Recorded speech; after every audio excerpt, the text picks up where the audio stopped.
የሕፃናት አምባ አላጌ ደብረመዊ ቅዱስ ሚካኤል አንድነት ገዳም በምስራቅ ሸዋ ሀገረ ስብከት ከአዲስ አበባ ወደ ሐዋሳ በሚወስደው መንገድ ሲጓዙ ከቡልቡላ ከተማ መግቢያ ላይ በስተቀኝ በመታጠፍ 32 ኪሎ ሜትር በመጓዝ የሚገኝ ታላቅ ገዳም ነው። ገዳሙ የቀድሞ ሕፃናት አምባ በአሁኑ የአላጌ ግብርና ቴክኒክ ሙያ ማሰልጠኛ ተቋም ያለበት ስፍራ ላይ ይገኛል። ይህ ታሪካዊ ገዳም ላለፉት 36 ዓመታት ቦታውን ለረገጡ በቅዱስ ሚካኤል ጠብቆትና ምልጃ ላመኑ ሁሉ የበረከትና የሰላም ቦታ ሆኖ እያገለገለ ይገኛል። የሕፃናት አምባ አላጌ ደብረመዊ ቅዱስ ሚካኤል አንድነት ገዳም እውነተኛ ዕረፍት፣ የልብ መታደስ፣ የመንፈስን ጥንካሬና ብርታት የሚሰጥ ልዩ ገዳም ነው።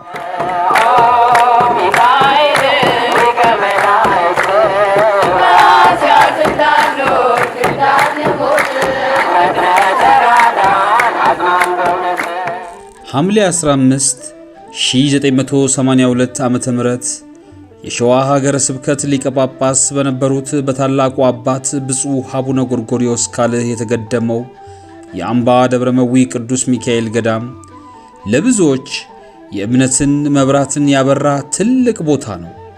ስፍራው ገዳሙ ከመመስረቱ በፊት የባዕድ አምልኮ የሚፈጸምበትና በቦታው ላይ ምንም አይነት ሃይማኖታዊ ተግባራት የማይከናወንበት ከረድኤተ እግዚአብሔር ተገልሎ የቆየ ነበር።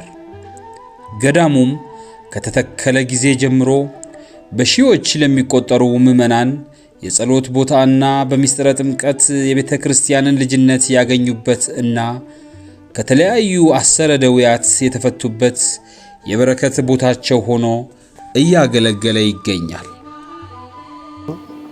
ቤተ ክርስቲያኑ ቦታው እግዚአብሔር የለሽ ነው የነበረው እና ነፍሳቸው ይማራቸው አቡነ ጎርጎርዮስ ናቸው። ከነሱ አክቶ ቤተ ክርስቲያን ሰርተው የቆዩ እንግዲህ ያንን አገልግሎቱ በጣም ልጆች ደግሞ እዚያ የነበረ ተሐዋሲ ያደዳው ጫካ ስለነበረ ልጆች በጣም ያስቀንተኑ በጣም ህመም ነበራቸው። ሲሄዱ ቁጭ ይላሉ፣ ተንበርክከው ቁጭ ይላሉ።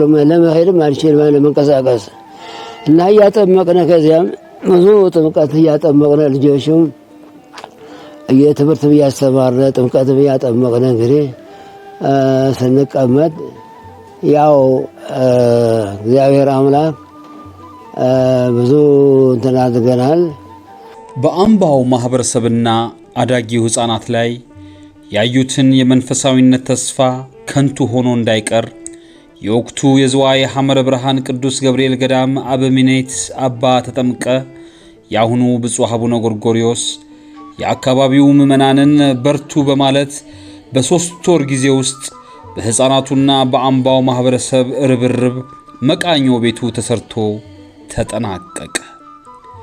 የሕፃናት አምባ አላጌ ደብረመዊ ቅዱስ ሚካኤል አንድነት ገዳም ህዳር 12 1983 ዓመተ ምህረት በብፁዕ አቡነ ቄርሎስና አበው ሊቃነ ጳጳሳት ቡራኬ ደብረ መዊህ ተብሎ በመሰየም የተመረቀ የበረከት፣ የእምነት፣ የፍቅር እና የተስፋ ገዳም ነው። የሕፃናት አምባ ደብረመዊ ቅዱስ ሚካኤል ገዳም የተመሰረተው ከታላቅ ተጋድሎ ከህዝብ ጥያቄ በመነሳት ሰፊ ታሪክ ያለ ነው። ታሪኩን በመጀመሪያ በቦታው ላይ ያው በዘመኑ በጊዜው የነበረው በደርግ ስርዓት ሀገራችን ትመራ ስለነበረ የሃይማኖት ሃይማኖት የማይፈጸምበት ስርዓተ ክርስትና የማይከናወንበት ሌላ ቀርቶ ስርዓተ ቀብር እንኳን የማይፈጸምበት ግቢ ነበርና በአምባ ውስጥ የነበሩ ሰራተኞች ታዳጊዎችን የሚንከባከቡ፣ የሚያሳድጉ፣ የሚያስተምሩ ሰራተኞች ልጅ ሲወልዱም ልጆቻቸውን ክርስትና የሚያነሱበት ሲያርፉም አጽማቸው አስክሬናቸው የሚያርፍበት ቦታ ስለሌለ በጊዜው በአቅራቢያ በነበረው በሚቶ ቅዱስ ጊዮርጊስና በጅዶ ቅዱስ ገብርኤል አጥቢያ እየሄደ ነበር ህዝብ መንፈሳዊ አገልግሎት የሚያገኘው የነበረ።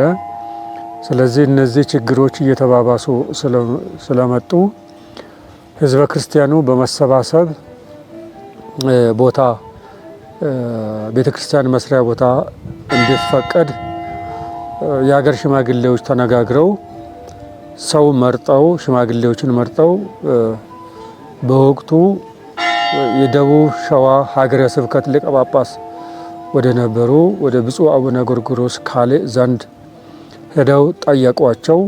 ብፁዕ አባታችንም ታሪኩን በሩቅ ይሰሙ ነበርና ሆኖም እንዲህ ያለ ጥያቄ ከህዝበ ክርስቲያኑና ከህዝቡ ከተወከሉ ሽማግሌዎች በመስማታቸው በጣም ደስ ብሏቸው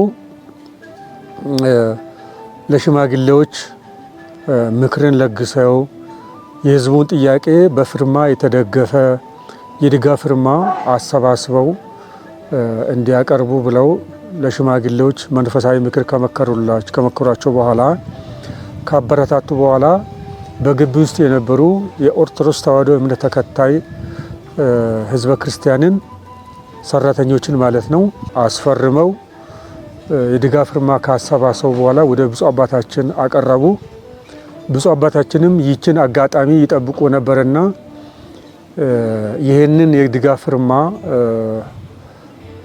ወደ ከፍተኛ መንግስት በወቅቱ ወደ ነበሩ ከፍተኛ መንግስት ባለስልጣናት እስከ ርዕሰ ብሔሩ ፕሬዝዳንት መንግስቱ ኃይለማርያም ጋር አቅርበው ቦታ እንዲጠና መመሪያ ተሰጥቷቸው ቦታውን ወደ 5 ቦታ ጥናት ተደርጎ አሁን የቅዱስ ሚካኤል ቤተክርስቲያን ወዳለበት ቦታ ላይ እንዲሰራ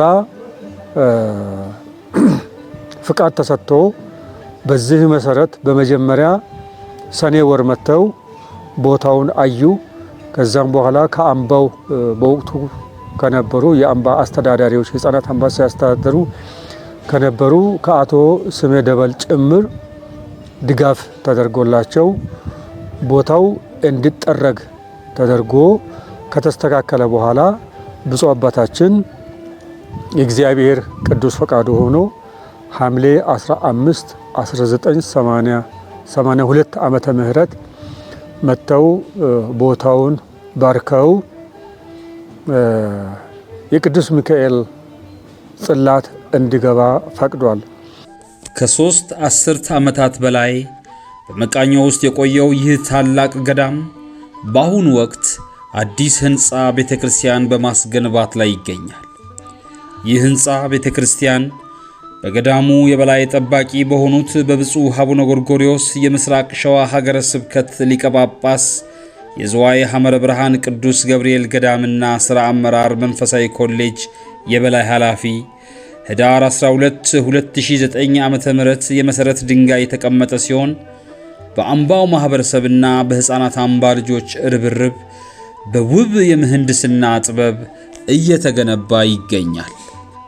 ብፁዕነታቸው ሰኔ 6 2017 ዓ.ም ባደረጉት ጉብኝት ይህ ገዳም የዝዋይ ሐመረ ብርሃን ቅዱስ ገብርኤል ገዳም አንድ አካል የሆነ ታሪካዊና በርካታ ሐዋርያዊ ሥራዎች የተሰሩበት አሁንም እየተሰራበት የሚገኝ የበረከት ቦታ እንደሆነና ህንፃ ቤተክርስቲያኑም በጥሩ መንገድ እየሄደ መሆኑን በመግለጽ ሥራው እንዲፋጠን አደራቸውን አስተላልፈው ነበር።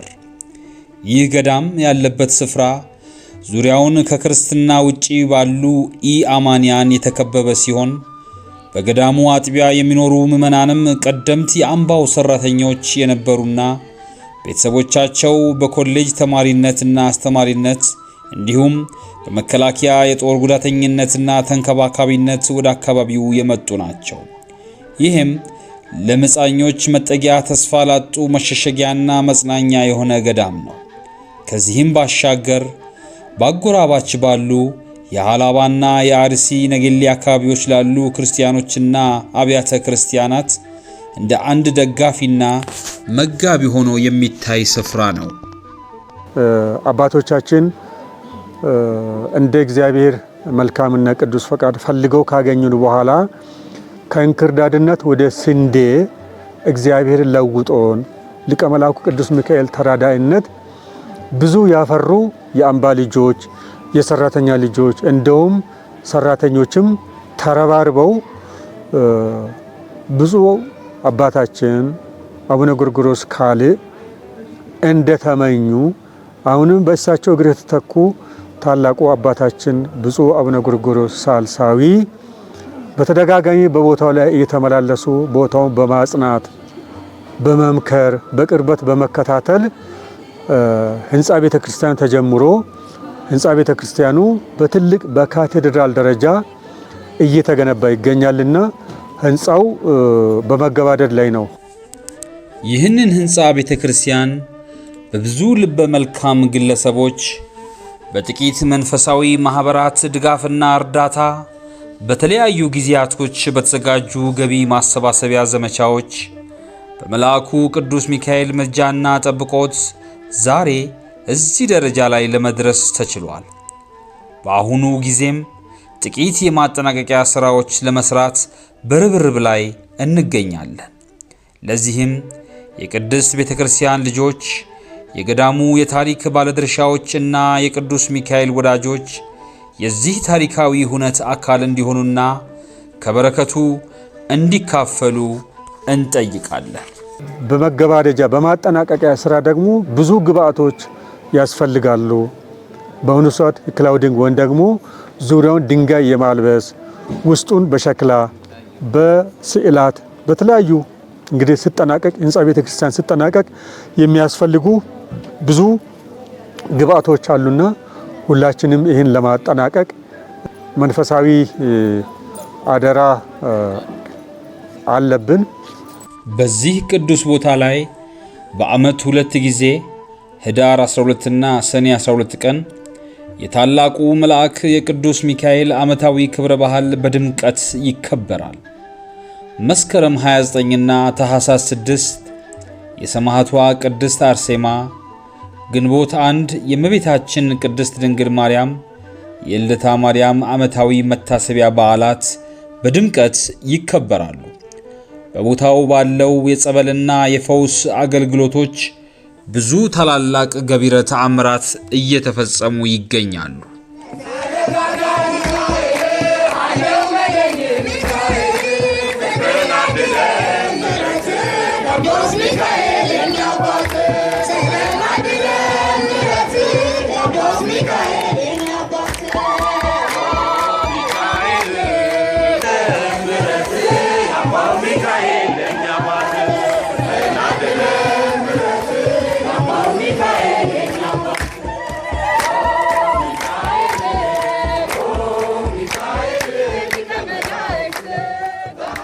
ገዳሙ ባለው ሰፊ የመልማት ዕድል በመጠቀም ሰፊ የእርሻ መሬት እያለማ ሲሆን የገዳሙን አገልጋዮችና ምዕመናንን ዕውቀትና ጉልበት እየተረዳ ወቅታዊና ቋሚ የእርሻ ሥራዎችን ያከናውናል። ከዚህም ባሻገር ከብቶችን በማደለብና የወተት ምርት የሚሰጡ ላሞችን በመንከባከብ ለአካባቢው ለገዳሙና ለሌሎች ገዳማት ምርትና አገልግሎት ይሰጣል። ከዚህም አለፍ ሲል ዘመናዊ የእህል ወፍጮ በማቋቋም ለአካባቢው ማህበረሰብና ምዕመናን አገልግሎቱን በማቅረብ ሕዝብን እያገለገለ ከገቢው መጠነኛ የአገልግሎት ድጎማ ያገኛል። ገዳሙ በግብርና ኮሌጅ አጥቢያ ላይ የሚገኝ በመሆኑ ካለው የሚለማ መሬት አንጻር ሰፊ የሥራ ዕድሎች አሉት። የንብ ማነብ፣ የሐር ትል ምርት፣ የዕደ ጥበብ ማዕከል፣ የብሎኬት ማምረቻና ሌሎች የልማት ሥራዎችን ለማከናወን ጅምር እንቅስቃሴዎች እየተከናወኑም ይገኛል። በዚህም ከገዳሙ ባሻገር በሀገር ደረጃ ቤተክርስቲያኗ ለምታበረክተው መንፈሳዊና ማህበረሰባዊ የልማት አስተዋጽኦ ሰፊ አበርክቶ ይኖረዋል ተብሎ ይታመናል።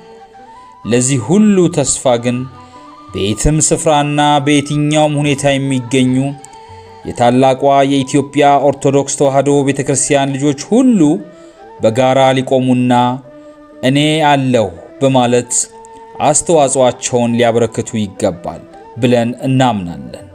ለዚህም ጥሪያችንን እናስተላልፋለን። ወስብሐት ለእግዚአብሔር።